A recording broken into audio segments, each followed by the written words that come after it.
A process is a meme.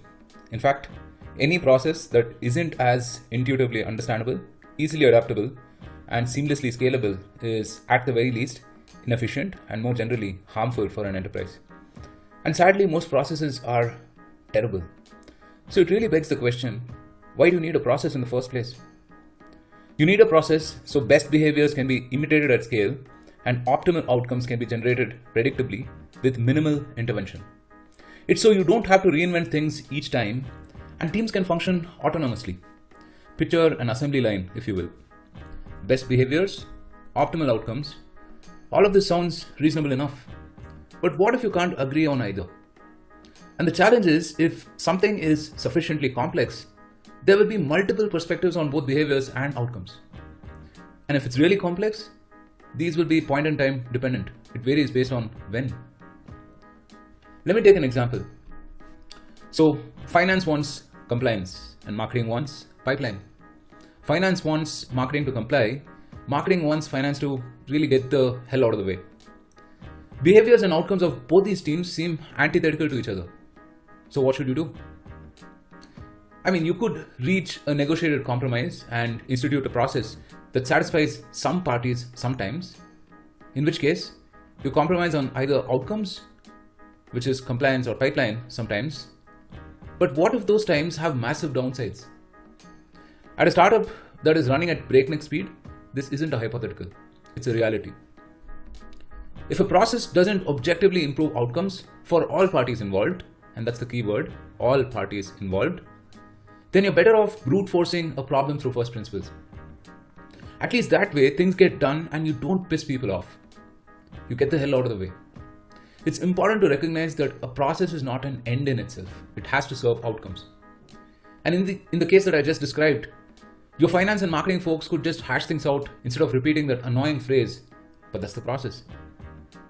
So how often can one do this? And how can you have any predictability at all if everything is down to a case-by-case basis?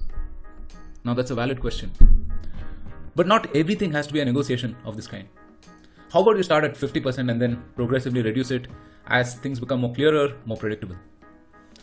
A small side note here. Predictability of outcomes is eminently desirable. It's the holy grail. But if those outcomes aren't optimal, then you're just being reliably poor. And how do you trust people to make the right decisions each time? And how do you trust people to make the right decisions each time? Now that's a question worth pondering about. And that's the fundamental question. Because you need more than just a process to enable that. You need principles. You need a shared culture of decision making to enable the best possible outcomes each time. So what if a finance and marketing folks agreed on a few broad principles? Let's prioritize speed over convenience. Nothing or no one will wait more than a day, even if that means additional work for either of us. And that works both ways. And two, let's prioritize external stakeholders over internal ones. And these could mean vendors or even auditors for that matter. And finally, what if we agree that we'll always structure a win-win? And if that means that we have to strive harder to invest in each other's success and we have to build empathy for each function, we'll do that. And we'll strictly avoid zero-sum games. There are no zero-sum games. Now, once you align on a shared culture like this, building a more effective process becomes a lot simpler. You're gunning for the same thing. It's like learning and understanding the rules of grammar before using the vocabulary. So you're not just speaking the same language now, you even mean the same things and you want the same things. This builds an intuitive understanding of what's right. It's also very easily adoptable because you don't really have to refer to, let's say row 23 of a document. And it's easily scalable across people and situations. Your process has just become a meme. Too often, when we jump to processes without investing in a shared culture of decision making, we infantilize people.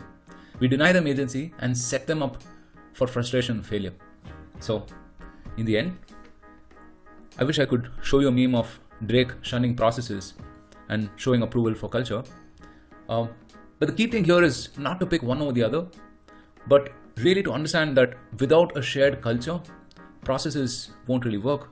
And in fact, they could harm your enterprise.